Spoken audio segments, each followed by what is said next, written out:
The Last Ronin was pitched as an alternate universe where the last turtle standing had to avenge his fallen brothers and father. Michelangelo dying at the end of this tragedy was meant to be the end of the story, the inevitable conclusion of a long cycle of revenge. But to writers Kevin Eastman and Tom Waltz, the ending felt like a new beginning for the Roninverse. So, they gave April the exact same choice they just made themselves: to continue the clan Hamato at the risk of diminishing Michelangelo's sacrifice. Fans were quick to question whether April was right to override evolution. There was no way of knowing at the time if mixing Mikey's DNA with mutagen would deliver the expected results, or create four creatures that looked like something out of Akira.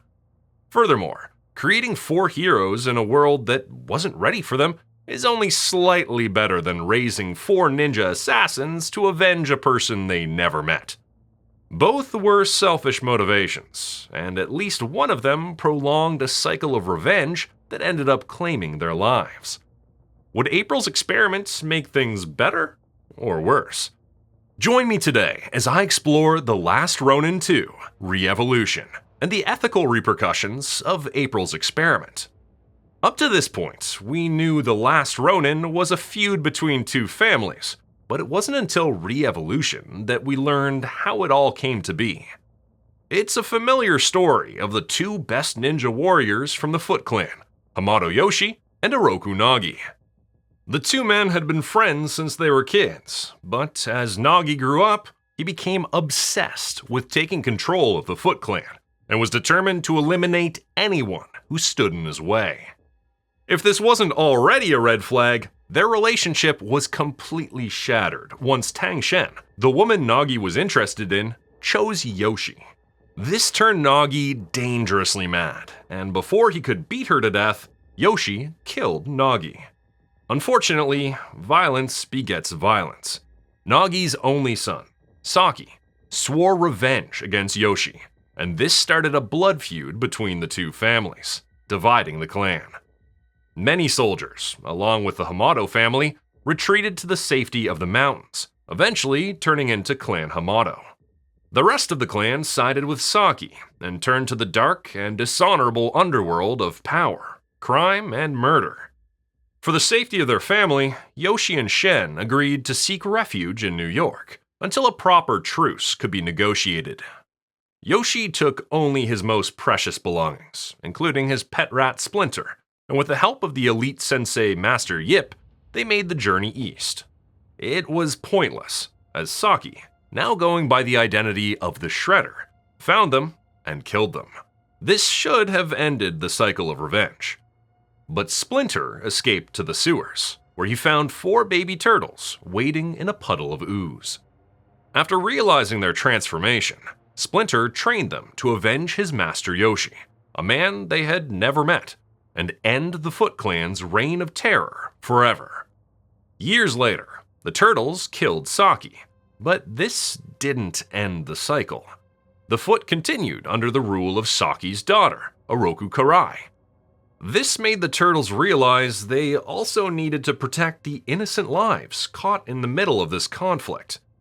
The rest of the story unfolded as told in The Last Ronin and Lost Years. Michelangelo sacrificed himself to defeat Karai's son, Hiroto, and put an end to the Foot Clan. This was also supposed to be the end of that cycle of revenge. Now teenagers, those turtles engineered by April were raised and trained by Casey Marie to carry on the honorable traditions of Clan Hamato, Master Splinter, and Michelangelo. Ultimately, they were created to protect and serve their family, friends, and the city. So, who are these new turtles? Creating four new turtles was a daunting process. What would they be called? How would they look? Which weapons should they use? And which colors should they wear? The topic of their names was stressful enough. Several ideas were considered, usually naming them after artists or musicians, but nothing was clicking. One day, while plotting with Kevin, Tom Waltz mentioned that during his time in boot camp for the US Marine Corps, his drill instructor would see them all as recruits because they hadn't earned their rank yet. This was intentional, so that they could work together as one. They were essentially just numbers to him. This immediately sparked something in Kevin's mind. He suggested Casey see them all as their number one, even if there were 4 of them, and then gave them all names that simply meant one in different languages of the places or people Michelangelo encountered after leaving Japan. This was how Kevin came up with names based on that concept: the Chinese E, the Ukrainian Odyn, the Swahili Moja, and the Italian Uno. This is also the explanation in the Roninverse, with the additional argument that they were also one team and one family. Unfortunately, because of the way they were engineered, they also had one concern in common: the fear of their evolution going wrong. In hindsight, the clues were there. These new turtles could communicate telepathically, one of them could change colors, and at a certain point, E discovered sparks of electricity coming out of her hands. But all of this was a secret to their parents, until the day that Odyn, after being attacked with a sledgehammer, involuntarily turned himself into a rock-like statue. This happened during a raid by gang members on one of the Resistance's food banks. This was only the latest of the recent attacks in what was considered a citywide gang war. One would think that with the fall of the Foot Clan, New York would have returned to normal. But as explained in the Lost Day special, the city's corruption got completely out of control. Criminals were on the streets and in the government, and most of the old city, now known as Rock Bottom, was jobless and left to fend for themselves while the rich hoarded everything. With the police being hard to trust, it was up to the underground resistance to fight back against the gangs. It was in the middle of this drama that the turtles snuck out of their home and into their secret lair, but returned too late and were caught by Casey and April. The turtles were expecting punishment, but an emergency at one of the Resistance food banks left Casey with no choice but to finally put all that training into practice. While the kids were excited to go into battle, April wasn't happy with Casey's decision. To her, it was too early to bring the kids to war. April's concerns were understandable. Even if she did create them to become protectors, it was impossible not to think of them as innocent kids. The original turtles were already experienced fighters when she met them. And to add to all that uncertainty, these turtles weren't the originals going by other names. They had very different personalities that may or may not work in battle. In other words, April may not have been sure they were going to act like one team. These new turtles were designed to be similar, yet different from the originals. One creative decision behind the panels was to give them modern teenage traits and sensibilities. E, for example, seems to be on the autism spectrum. Moja can have too much empathy, making her moody. Uno can have narcissistic-level ego, which he compensates by actually being very good at what he does. And Odyn can be oversensitive and prone to social anxiety. These 4 characteristics can sometimes be a boon and, at other times, a weakness. Tom and Kevin tried to make them much less stereotyped than the 80s ones, much more adaptable and open to character development. This is also why they weren't each given one weapon. This is obviously a nod to Michelangelo mastering all his brother's weapons, as he was trained by Master Yip to not rely on just one style. For the writers and artists, giving them all the weapons is another way to avoid making them exact copies of the originals. That said, each turtle does seem to favor a particular weapon. E likes the bow, which, combined with her love of knowledge and science, brings her closer to Donatello. Odyn loves nunchucks and a hockey stick. Uno likes a katana. And Moja has the sai. But so far, this seems like an artistic decision. These turtles can use any weapon at any point, which also opens up storytelling possibilities. But these turtles had something else entirely their own, because none of the originals could turn into statues. Concerned about Odyn's situation, Casey and the turtles took him back to the lair, where he returned to normal. April started testing him immediately, including blood work and neurological tests. Looking back at Odyn's social anxiety, the ability to shut himself inside his own numb skin when perceiving danger seems like a fitting ability to develop. April ran the tests through the Fugitoids network. Zayton was quick to remind April that this was pretty much her fault. He warned her years ago not to do the experiment, that there was a difference between intent and logic. It wasn't logical to mutate the turtles using a mix of mutagen and Michelangelo's DNA, because there were too many variables to determine whether it would be safe. But April ignored the logic and did it anyway because she wanted heroes who could protect the city, as the original turtles had with her. It was a selfish act, and there was no way of knowing where things were headed. But things were already in motion, and the secret about the turtles was blown. Jigsaw, the leader of the Purple Dragons, brought some pictures of the turtles from that raid to Mr. Arthur Bisley Carterton II, aka the Chevalier. Carterton was a powerful British businessman who effectively controlled the entire city. He had Mayor Palmiotti and Police Chief Farley on his payroll, and he had just given them the orders to take care of the resistance. Their continued existence was just a reminder of the poor job the police were doing. Of course, he wasn't doing this out of concern for the police, because he also owned the gangs. Two gangs in particular: the Chelsea Cartel, under the leadership of Maximilian Antonio Cortez, aka the Saint, and the Midtown Mafia, under the leadership of Maya Parks Copeland, aka the Angel. He sent these two gangs to war on the streets, intending to set a trap for the resistance. Casey's boyfriend, Lieutenant Jiro Watanabe, was the police force's public relations liaison and was ordered by Chief Farley to begin campaigning against the resistance. His face was about to be on every hollow, reminding the city that nobody was above the law. Could this foreshadow Jiro becoming nobody? I'll come back to this later. This war on the streets was too much for the police to handle, and the resistance couldn't help but go out there to protect those caught in the line of fire. Jiro called Casey and warned her not to get involved in this war. But after she received a call from Zaragoza, the Resistance's commander, she realized that, once again, she had no alternative but to take the turtles and the tank into battle.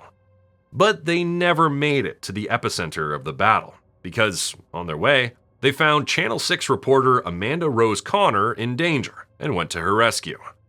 It was while trying to save her that Odyn realized he could control this new ability to cover only his fist. This was a relief, because it meant that April's gamble had somehow paid off. And that was when a police car got shot out of the sky, and before it could crush her, E created some sort of bubble of electricity around herself, keeping the car at bay. While this saved her life, it made her faint. Now, with both Amanda and E unconscious, the group had no choice but to return to the lair. Just like Odyn, E recovered on her way to the lair. Amanda took some more time to recover, and after the initial shock, she recognized the turtles as the creatures that her father had seen in the sewers while working for the city. It was unclear whether they were simply an urban legend, but this became clear the day the Last Ronin defeated Hiroto. The return of the turtles gave her hope when she was 10 years old, but then 16 years passed, corruption took over the city, and she stopped believing in them. Meanwhile, April had even more blood to test, and by now, the Fugitoid had enough data to make an assessment. It turned out that the turtles still had the mutagen in their blood, and puberty was causing secondary mutations. To make things even more unpredictable, Michelangelo's DNA contained elevated radiation levels from his time in China. So far, it looked like this had given the turtles powers, but there was no way to know when they would stop mutating, and there was still much they didn't know. So, what exactly are these turtles' powers? I already talked about Odyn's ability to turn his skin into what appears to be hard inorganic matter. Yi can generate electricity and form bubbles that can somehow protect her and others inside of them. For a character described as being neurodivergent, it's possible that getting inside a bubble could be a good manifestation of someone wanting to block out an overstimulating world.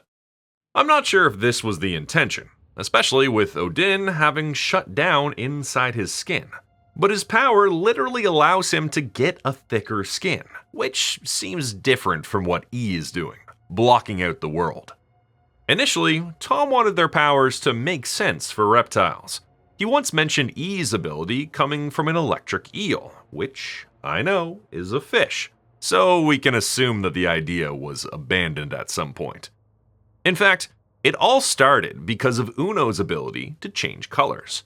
More precisely, he can invert his colors, which comes in very handy when it's dark, because he's sort of an albino turtle. And if you're wondering what kind of turtle each one is, well, they were designed to be a mix of more than one type, so they don't have a natural counterpart. Uno, in particular, was designed as a female character by Ben Bishop, but was later turned into a male turtle, and Ben decided to keep him as he was, because it made him stand out more. His power could also be connected to his personality. He can change colors, like he can try to perform for others. He's cocky and physically ahead of his siblings, but emotionally stunted. So, changing his color is like presenting a different surface, depending on the situation. Of all the turtles, Uno has the most potential to become an antagonist. A big intentional change in how these turtles were designed was to make them distinguishable without assigning them colors. No colored bandanas. Even if the comic were in black and white, you would still be able to tell who was who. Knowing they all needed to look different, Ben created 12 designs in both baby and teenage versions, so people could see how they would look and decide which they preferred. These 4 were the ones approved by IDW, Tom, Kevin, and Nickelodeon. So far, we covered the abilities of Odyn, E, and Uno. But what about Moja? Well, she's kind of the Jean Grey of the team, and there is a lot of baggage in that comparison. She seems to be the reason they can communicate telepathically, and she also seems aware of events miles away. With her, I feel like her empathy may also stem from her telepathy. It's much easier to feel what others are feeling when you're reading their minds. This could also explain why she always tries to protect whoever's being treated unfairly. And I suspect that Moja's telepathy, unlike Uno's, wasn't a secondary mutation. One of her most recognizable characteristics is the use of Walkmans. She's always seen with headphones. I suspect not just because she loves music, but because it may be a way of not reading other people's minds. As for her sensing remote events, that may be where her secondary mutation is headed, but the specifics are still undefined. Since the turtles seem afraid of becoming monsters, they've been hiding these abilities from Casey and April, and it was only because of Odyn's unavoidable change that the truth began to come out. And just at the right moment, because things were about to take a very dark turn. Peace at the Turtle Lair was interrupted by a cyber attack from the Purple Dragons. It turned out that the open street gang war was a ruse to follow the resistance back to their bases.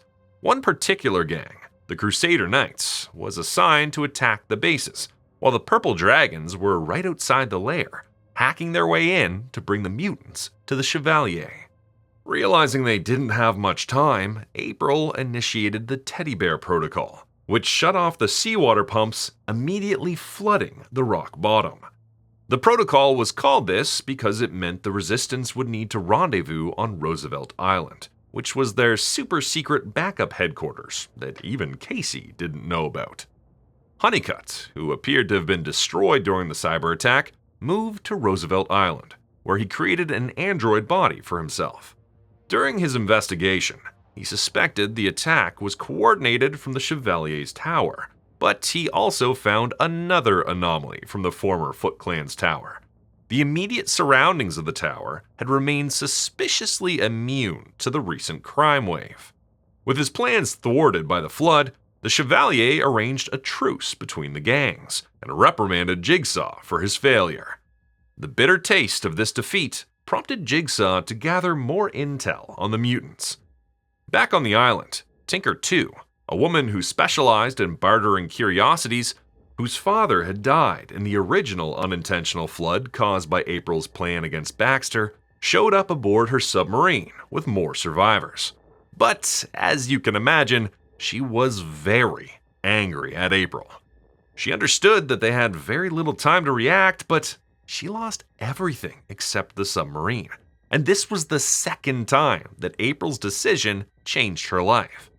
Nevertheless, they now had a submarine, so they planned to drop the Turtles and Amanda at the South Shore, with the intention of helping Amanda get over the wall and back to the city. After that, the Turtles would need to investigate the former Foot Clan tower and report back any insights. Casey and her crew would go north to rescue the rest of the Resistance folks. The Turtles successfully reached the city and the tower, but once there, they were discovered by the high-tech machinery and what seemed like ninjas in disguise. Using her power, E protected her siblings with a bubble that let them escape. The Turtles were supposed to return to the sub in 2 hours, and when Casey realized they weren't coming back, she decided to take the people back to the island. Realizing they were leaving, Moja surprised her mother with a telepathic message to wait for them. This was how Casey Marie found out about Moja's powers.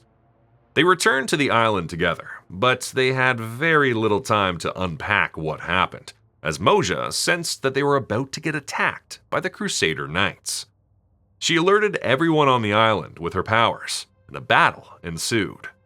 Back at the Foot Clan Tower, it was clear that the ninja construction workers were working for someone other than the Chevalier.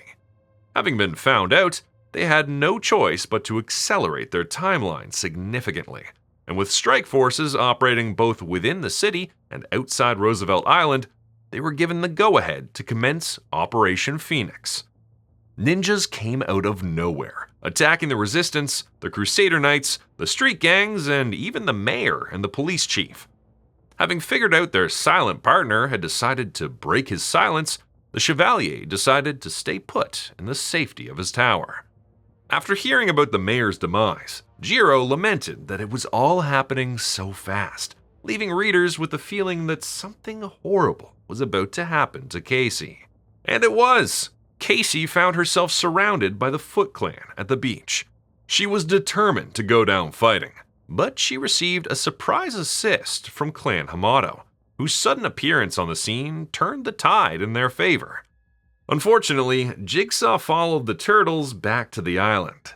He infiltrated the base, and after finding April, attacked her. She defended herself by taking the only healthy eye Jigsaw had left, which infuriated him. Honeycutt came to her rescue too late. Despite destroying the villain, he had already shot April. Casey got back inside to hold her mother in her arms, just before she took her last breath. This was the last casualty of the old guard. But, unfortunately, with the Foot Clan back in the city, the cycle of revenge continued. The first phase of Operation Phoenix was over. The mayor and the police chief were gone, and Carterton was simply a puppet to be removed from the board at the next possible opportunity. The sudden appearance of Clan Hamato was unexpected, and Master Motsugai managed to escape from them, but it was okay for now. It was time for Phase 2. New York City and Japan were once again under the control of the Foot Clan, and the entire world would follow. This was when it was revealed that the Foot Clan operation was orchestrated by someone in Japan and his brother Jiro in New York. The final reveal was somewhat unexpected because the dialogue had almost hinted at the possibility of turning Jiro into nobody, who was also a cop. But it was also too soon to know Jiro's intentions. He is part of the Foot Clan, but he was also dating Casey. Could he have changed his mind? Would Casey ever forgive him for ultimately triggering the death of her mom? We'll find out in the next chapter of this saga. And speaking of the next chapter, the sudden appearance of Clan Hamato will probably be explored there. It was supposed to be explained during the last flashback of Re-Evolution, but at the very last minute, Tom realized it wouldn't work, and it was replaced with a different reference to the clan. He promised it would be explained in the next story. Re-Evolution was a 5-issue miniseries written by Tom Waltz and Kevin Eastman, with art by Esau and Isaac Escorza, Ben Bishop, and Kevin Eastman. Colors by Luis Antonio Delgado, and letters and design by Sean Lee. It had an irregular publication history as well, with the first issue appearing in March 2024 and the final issue in April 2025. It was printed in the same oversized format as the original miniseries, even though Lost Years was published in a standard modern comic book format. This was intentional because Kevin and Tom envisioned the Last Ronin saga as a trilogy, which means that other stories taking place in this universe do not necessarily need to follow the same format. With approximately 140,000 pre-orders, the first issue of this miniseries went back for a second printing. In stores using the Comic Hub system, the first issue ranked number 3 in estimated units sold, and number 1 in the dollar index. The series remained in the top 50 for units almost every issue, and in the top 50 every time for the dollars index. The graphic novel debuted strong, but didn't become a mainstay like the original. In any case, I started the video wondering whether April had created the turtles for selfish reasons, and I think the source material answered that question. The turtles were her protectors in the past, so it was reasonable to want to do that for her daughter as well. As Honeycutt pointed out, it was surprisingly unscientific of April to do this, given that she didn't know whether she might be creating something even worse than the Foot Clan. Unlike Splinter, who ran into an accidental mutation, April deliberately engineered the mutation herself, with full agency over whether to do it or not. Knowing fans were asking about the ethical consequences of April's actions, Kevin and Tom tackled these questions in the story through her debate with Honeycutt.